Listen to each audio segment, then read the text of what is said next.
शांत हो जाइए।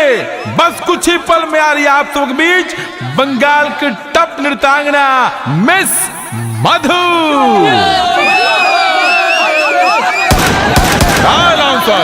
सुन बोला मधु के, बोला मधु के, बोला मधु के।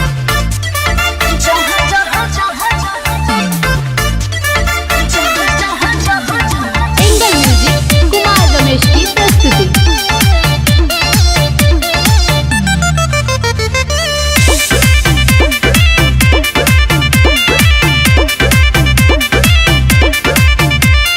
जहाँ जहाँ जानी हम मचे खला बहले के करो हिम्मत बचे बहिया में धले। हाय मालिक तनी फायरिंग कीजिए तो। अरे जहाँ जहाँ जानी हम मचे खला बहले के करो हिम्मत बचे बहिया में धले।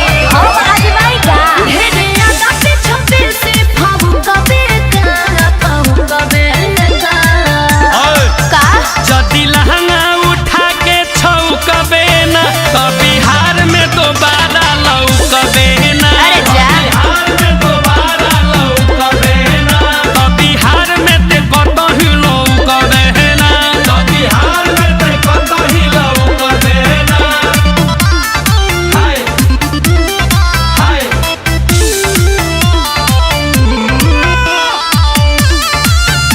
म्यूजिक बाय टिंकू तूफान।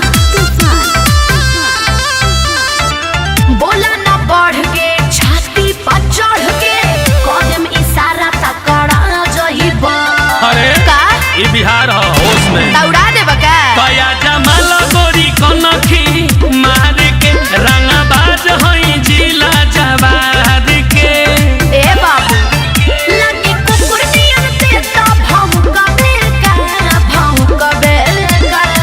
अरे बोल ना जदी लहंगा उठा के छौकबे ना तो हाँ। बिहार में दोबारा लौकबे ना। अरे तारा बाबूजी के हो दोबारा लौकबे ना तो बिहार में ते कतही लौकबे ना। तो बिहार में ते कतही लौकबे ना। अरे जो ना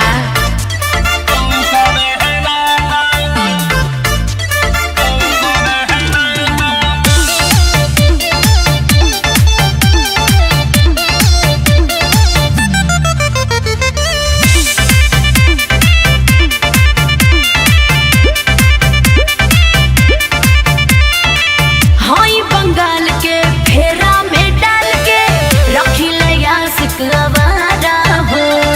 अनुपमा नाम हो बुझा तारा ना। खूब बढ़िया से ताहर चली नहीं हवा चारा हो रेली नरमुंडा तयबू ना दोबारा हो। ए हो सुना टिंकू वाला पेन लेके हम कबे का। जदी लहंगा उठा के छौकबे ना ए! तो बिहार में दोबारा लौकबे ना। तो बिहार में दोबारा लौकबे ना। तो बिहार में ते कतही लौकबे ना। तो बिहार में ते कतही लौकबे ना। करबा रंगदारी छोड़ा देम तोर बीमारी। अरे बात